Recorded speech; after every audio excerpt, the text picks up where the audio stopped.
ingin memperjelaskan dua hal. Pertama, Kemendikbudristek mengambil posisi secara garis besar sama dengan Komisi 10, di mana kita harus perjuangkan afirmasi bagi kelompok-kelompok tertentu di guru honorer. Jadi itu akan kami coba, walaupun itu bukan, terima kasih, walaupun itu bukan sepenuhnya keputusan Kemendikbudristek, tapi kami akan perjuangkan Bapak Ibu. Itu janji saya, ya. Untuk yang kedua adalah, tapi beberapa hal yang harus diklarifikasi. Satu adalah mengenai tes. Kita juga, saya cukup kaget waktu mendengar bahwa banyak kali guru honorer bilang tes tryout-nya tidak sama.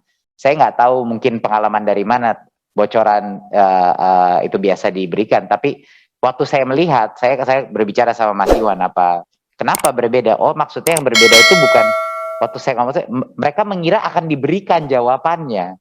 Jadi pertanyaan yang sama. Nah, itu yang mohon anggota Komisi 10 bisa membantu sosialisasi bahwa ini adalah tes serius, bukan tes yang akan kita berikan jawabannya. Yang tryout-tryoutnya itu adalah tes untuk formatnya seperti itu. Ya jelas pertanyaannya akan berbeda.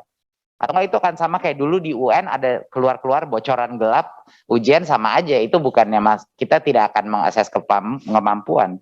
Jadi mohon maaf, tapi mohon dibantu sama Komisi 10 klarifikasi bahwa tesnya itu yang diberikan tryout adalah kisi-kisi. Seperti ini loh contohnya gitu. Lalu jelas akan ada pertanyaan yang berbeda. Kalau pertanyaan yang sama ya itu bukan namanya evaluasi. Nah, itu mohon diperkenalkan. Bukan topiknya, bukan kompetensinya berbeda, enggak, tapi pertanyaannya harus berbeda. Tapi kita latihan soal dan lain-lain akan kita kembangkan. Belum sempurna pelatihan kita, udah jelas belum sempurna. Dan ini pertama kali kita melakukan seperti ini dan terus kita akan menyempurnakan proses dan logistik dan lain-lain di setiap tahap gitu. Mungkin Mas Iwan ingin sedikit mengekspansi dari prosesnya, silakan. Ya, terima kasih Mas Menteri. Mungkin merespon tadi ada beberapa tanggapan atau pertanyaan terkait dengan pelaksanaan tes. Ada satu konteks yang mungkin bisa saya share juga. Ketika kita persiapan dan akhirnya melaksanakan itu suasananya kan COVID sangat luar biasa. Itu PPKM sampai Jawa Bali waktu itu level 4. Nah, karena itu dan Satgas kemudian meminta pelaksanaan ini harus ada tes antigen atau PCR. Dan awalnya itu adalah biaya mandiri. Nah, kita melakukan lobby-lobby pada Satgas, dan alhamdulillah dapat bantuan. Kementerian Kesehatan bersedia untuk membantu Kementerian Dalam Negeri, sehingga memaksimalkan pelaksanaan itu bisa difasilitasi oleh Dinkes dengan koordinasi dengan Dinas Pendidikan. Dan itu yang kemudian menjadi bagian yang ketika untuk pelaksanaannya di daerah itu, karena ini kondisinya itu udah di akhir bulan Agustus waktu itu, ada persyaratan itu. Nah, itu yang kemudian kami coba untuk perjuangkan sehingga semaksimal mungkin guru-guru honorer yang ikut itu bisa difasilitasi tes antigennya. Dan pengaturannya pun juga dilakukan dengan koordinasi dengan pemerintah daerah. Yang tadinya kita tidak, logistik tidak memikirkan sampai ke sana. Dan itu kami berhasil untuk itu. Kedua, ini juga terkait usulan tadi dari Komisi 10 bahwa kami hari ini sudah dalam proses pengiriman surat kepada Panselnas untuk memohon pengunduran pengumuman hasil seleksi tahap 1. Jadi kita mendengar berbagai aspirasi seperti yang Mas Menteri sampaikan, kita akan perjuangkan di Panselnas dan kita akan meminta supaya pengunduran pengumuman hasil sehingga bisa untuk memaksimalkan pembahasan untuk finalisasi dari hasil tersebut. Itu saja Mas Menteri, terima kasih. Assalamualaikum warahmatullahi wabarakatuh. Jadi terima kasih Mas Iwan. Berarti jawaban dari Komisi 10, dari pertanyaan dari Komisi 10 mengenai mohon agar bisa menunda, itu sudah kami laksanakan perizinan untuk penundaan tersebut kepada Pansel. Ya, kita tunggu jawabannya. Gitu. Dan diskusinya saya dan Mas Iwan intensif dengan Pansel ini untuk melihat apakah ada jalan tengah yang bisa kita tempuh gitu. Jadi esensinya itu sekarang prinsip dasar dan posisi Kemendikbudristek ya. Kita nggak seperti yang Bapak Ibu Komisi 10 tahu, kita nggak pernah janji-janji buta di Kemendikbudristek. Kita lebih senang under promise tapi over deliver ya. Jadi kita jangan janji-janji, tapi kalau misalnya mendapatkan suatu hal yang lebih baik, itu insya Allah kita bisa mengakomodasi baik aspirasinya guru-guru honorer dan juga para akademisi dan pakar-pakar pendidikan yang ingin menjaga integrasi tes kita. Sebagai tambahan informasi, materi tes kita, tes seleksi itu adalah dari guru untuk guru. Yang buat itu guru, ya, yang menentukan juga passing grade-nya, yang menentukan format pertanyaannya adalah guru. Dan tentunya juga didukung dengan dosen dan praktisi dan ahli-ahli psikometrika, tapi terutama guru itu. Jadinya itu benar-benar tes yang mengukur pengetahuan minimal, bukan mengukur di luar itu sebenarnya pengetahuan minimal. Jadi sekedar tambahan saja. Saya rasa sekian, mohon doa restunya dari Komisi 10 agar perjuangan kita terjawab. Terima kasih sekali lagi. Wassalamualaikum warahmatullahi wabarakatuh. Bapak Ibu sekalian saya hormati, selanjutnya kita langsung ke laporan singkat. Saya mohon ini untuk dicermati karena ini masih bahan mentah dari TA, nanti bisa kita diskusikan langsung. Saya akan membacakan terlebih dulu terkait dengan poin kesimpulan perkembangan seleksi 1 juta P3K. Setelah nanti tuntas dan kita bahas, baru nanti kita masuk pada poin B menyangkut soal penyesuaian RKKL. Romawi 2 kesimpulan garing keputusan. A. Perkembangan seleksi 1 juta P3K. Komisi 10 DPR RI mendesak Kemendikbudristek RI untuk merumuskan transisi kebijakan bagi peserta P3K yang memiliki keterbatasan penggunaan IT dan seleksi dalam seleksi dan untuk memperbaiki proses seleksi yang ada. B. 2. Komisi 10 DPR RI mendesak Kemendikbudristek RI untuk memberikan tambahan nilai atau afirmasi pada nilai teknis, nilai kompetensi teknis dengan menambahkan sebagai berikut. Ini masih opsi-opsi ya, nanti kita bahas. Jenis tambahan nilai atau afirmasi, usia di atas usia 35 tahun dan berstatus aktif selama 3 tahun terakhir berdasarkan Dapodik, jumlah tambahan nilainya 30% sampai 50%. Disabilitas mendapatkan tambahan afirmasi nilai 50 sampai 60% dari nilai maksimal kompetensi teknis. 3. Guru honorer THK 2 yang terdaftar di database BKN dan berstatus aktif sebagai guru selama 3 tahun terakhir, kita usulkan mendapatkan tambahan nilai afirmasi 30 sampai 50% dari nilai maksimal kompetensi teknis. 3. Komisi 10 DPR RI Menristek RI menunda pengumuman hasil seleksi P3 RI memperbaiki kebijakan mengenai nilai ambang batas kompetensi dan kebijakan lainnya untuk seleksi P3K jabatan fungsional guru, antara lain konsistensi standar dan prosedur seleksi, perbaikan kisi soal yang akan diujikan, rasio jumlah soal dan rencana waktu mengerjakannya.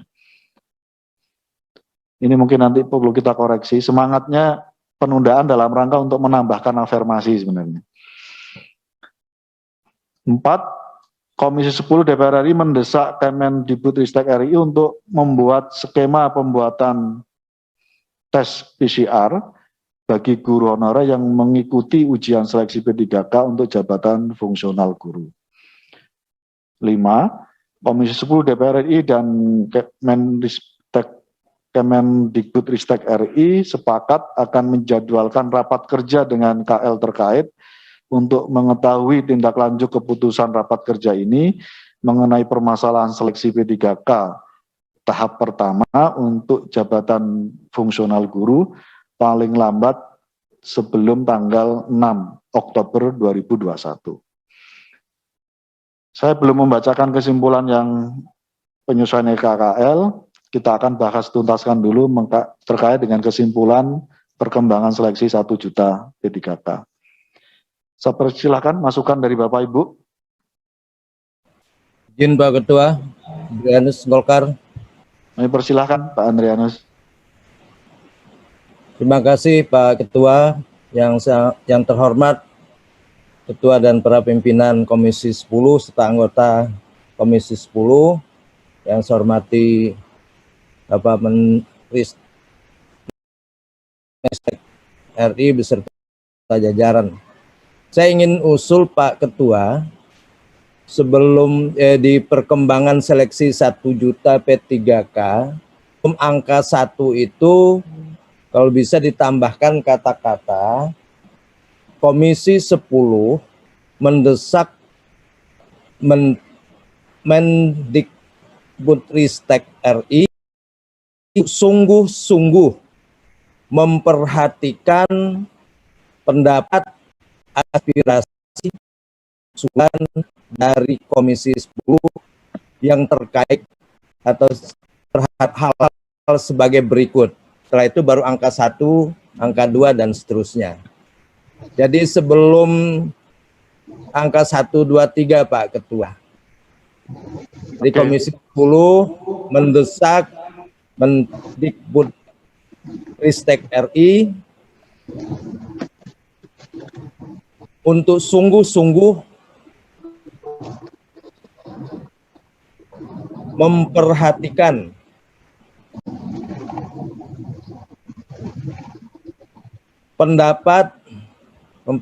pendapat, aspirasi, ya masukan boleh, pendapat, aspirasi,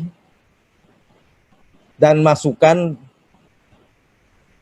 dari anggota dari Komisi 10, sebagai berikut. Nah, baru angka 1 di situ. Jadi yang itu nggak ada angkanya, ya. Itu saja Pak Ketua, terima kasih. Terima kasih Pak Syasidat atas masukan dan tambahannya. Kami persilakan yang lain. Pimpinan Putra Nababan. Kami persilakan Bang Putra. Iya, pertama pimpinan terkait dengan poin nomor 2. Ini bisa di atas dulu. Saya agak kurang paham ya, mungkin karena saya tadi bolak-balik ke Badan Legislasi, 50-60% dan di bawahnya, ini angka dapat dari mana ya? Pertama itu angka dapat dari mana, terus dampaknya seperti apa tuh? Apakah memang tadi ada yang diusulkan dalam pandangan fraksi atau anggota, atau gimana? Artinya apakah sudah kita, ketika Komisi 10 memutuskan ini, apakah ini memang sudah dilakukan assessment terhadap angka ini? Itu satu. Ini kan angka rigid sekali nih kan.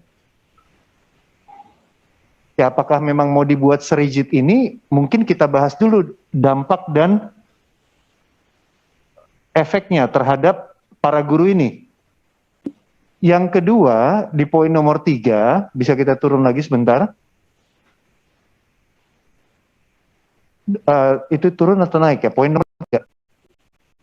Nah, poin nomor 3 terkait dengan penundaan tahap 1. Ya, saya ingin menanyakan saja, penundaan itu kan tadi Pak Ketua menyampaikan intinya untuk afirmasi, saya setuju. Untuk para guru siap diumumkan tanggal 20, jadi mereka dirugikan. Bagaimana nasib guru-guru di dapil saya yang sudah siap-siap tanggal 24? Kalau DKI nggak nunggu ini Pak Ketua, nggak nunggu dana APBN. DKI bayar sendiri, tinggal diumumkan saja. Ya jadi kita nggak ada urusan sama APBN. Jadi saya guru yang sudah siap September. Bagaimana keadilan sosial untuk mereka? Sehingga mereka tetap menerima pengumuman indah itu tanggal 24, tidak ditunda lagi. Mungkin kalimatnya bisa ditambahkan terkait dengan umumkan, tapi juga ada pengumuman untuk tindakan afirmasi gitu loh, terhadap tahap 1 ini, misalnya gitu. Itu saja Pak Ketua. Terkait dengan angka-angka ini ajuan dari beberapa organisasi guru yang sudah kami terima di Komisi 10. Memang belum kita sempat bahas.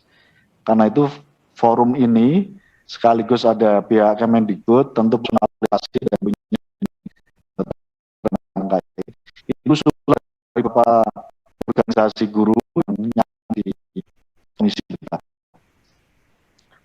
Poin yang ketiga, memang betul setuju, jadi semangatnya kita minta ditunda tanggal 24 itu, dan Pak Menteri tadi juga mengiyakan, mengokekan. Nah, kenapa ditunda? Semangatnya dalam rangka kita dorong Pak Menteri memperjuangkan kenaikan afirmasi dulu. Memperjuangkan nilai afirmasi ini, dengan cara itu artinya penundaan ini semangatnya dalam rangka supaya menjadi dinamika selama seleksi ini perjuangkan, dan kita berharap betul penundaan tanggal 24 yang sudah disetujui oleh Mas Menteri tadi bagian dari semangat kita menampung apa saja yang menjadi harapan dan aspirasi para guru honorer. Mungkin supaya lebih teknis lagi, tolong teman-teman TA yang poin 3 itu semangatnya adalah dalam rangka untuk memperjuangkan. Izin Pak Ketua. Ya, langsung Mbak. Iya. Setuju yang mana Pak? Setuju apa yang terakhir disampaikan oleh Pak Ketua tanpa menyebut range. Jadi tentu dengan pertimbangkan usia, lama pengabdian, dan lokasi tempat pengabdian. Khususnya untuk daerah-daerah 3T. Terima kasih Pak Ketua. Terima kasih. Tolong langsung dirubah ya teman-teman ya. Izin pimpinan. Setuju ya kita opsi ini ya. Izin pimpinan, ini soal teknis penulisannya itu nggak bisa digabung.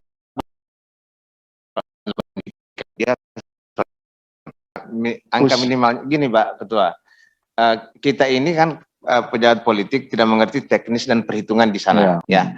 Jadi angkanya disediakan oleh kementerian, kita tinggal oke enggak gitu loh. Itu susah itu. Soal minimalnya gitu. Jadi kita yang jelas angka ini yang juga gitu kan. Nah sekarang kita sepakat ingin menambah itu kan gitu. Ya angkanya berapa? Coba kita minta kementerian untuk mengusulkan angka minimalnya, lalu kita oke atau tidak. Terima kasih. Terima kasih. Mungkin ada opini dari pihak pemerintah, Mas Iwan Sarir. Ya, terima kasih Pak Ketua. Terkait dengan ini kan sebenarnya lebih dari teknis di Panselnas ya Pak, yang nanti dan ketentuan datangnya nanti dari Kemenpan RB yang terkait aturannya itu. Jadi kami pada prinsipnya kami sangat sepakat, tapi dalam konteks perhitungan dan diskusi lebih lanjut harus dilakukan melalui mekanisme Panselnas Pak. Itu aja. Makasih Pak Ketua. Oke, terima kasih Mas Iwan. Pihak pemerintah merasa agak perlu waktu memang untuk ini. Karena itu kita rumuskan dalam keputusan politik ini bahwa kita minta maksimal memperjuangkan penambahan nilai afirmasi dari A, usia, antara lain daerah 3T, daerah pasca bencana, dan daerah konflik. Pak Ketua, nambah Pak Ketua. Silakan. Pak Iwan, izin Mas Menteri saya bertanya ke Pak Iwan mengenai formasi. ada beberapa formasi yang tidak muncul, apakah masih mungkin slot formasi itu Pak ditambahkan? Terima kasih Pak Dede. Yang formasi yang yang kosong tadi itu kemungkinannya adalah pertama guru yang ada di sekolah tersebut itu tidak ada guru atau gurunya tidak linear, tidak memenuhi kualifikasi, kemudian formasinya tidak bisa diisi oleh guru dari yang lain. Karena fokus di tahap 1 ini kan lebih kepada guru di sekolah itu. Yang ini baru nanti di tahap kedua dari sekolah lain itu mulai secara umum bisa melakukannya. Jadi dia bisa diisi formasinya oleh guru dari daerah lain. Nah, daerah-daerah yang terpencil itu juga salah satu hambatannya, karena ketika dia melamar ke, walaupun masih satu kabupaten, itu kan daerahnya bisa beda pulau gitu, Pak Dede. Jadi sehingga itu mungkin yang menyebabkan formasi itu belum bisa maksimal. Namun di tahap kedua, mekanisme ini akan didorong, dan tahap 3 itu malah bisa antar dari kabupaten. Jadi sehingga akhirnya formasi ini bisa maksimal. Baik, Pak Ketua izin, ini karena masalah formasi menjadi isu juga. Bolehkah ditambahkan di poin manapun silahkan. Adapun untuk formasi yang belum termasuk di dalam gelombang pertama akan diuji pada tes gelombang berikutnya. Akan Kira-kira begitu. Itu untuk menenangkan juga kawan-kawan yang saat ini merasa formasinya tidak ada dalam tes ini. Jadi itu tambahan khusus saja, silahkan nanti ditambahkan. Karena kalimat dari Pak Iwan ini menjadi penting bagi mereka yang saat ini mendaftar ketika nggak ada formasi, ikut yang lain, karena bukan itu dia. Nah, mudah-mudahan tadi komitmen Pak Iwan untuk formasi yang belum ada saat ini akan dihadirkan dalam gelombang berikutnya. Betul gitu nggak Pak? Ya, formasinya guru tersebut bisa memilih formasi di sekolah lain di tahap berikutnya. Atau formasi di sekolah itu bisa dipilih, mungkin kalimatnya lebih di Kemendikbudristek untuk memaksimalkan formasi di tahap berikutnya. Saya perpanjang waktu 10 menit lagi. Oke, sudah seperti itu Pak Iwan? Ini yang tahun ini kan Pak Dede yang dimaksud di kalimat. Ya tahap ini kan? Iya, bukan tahap tahun ini depan. kan berarti kan Oktober dan Berarti, ya, Desember. Ya, berarti memaksimalkan kesempatan para guru honorer.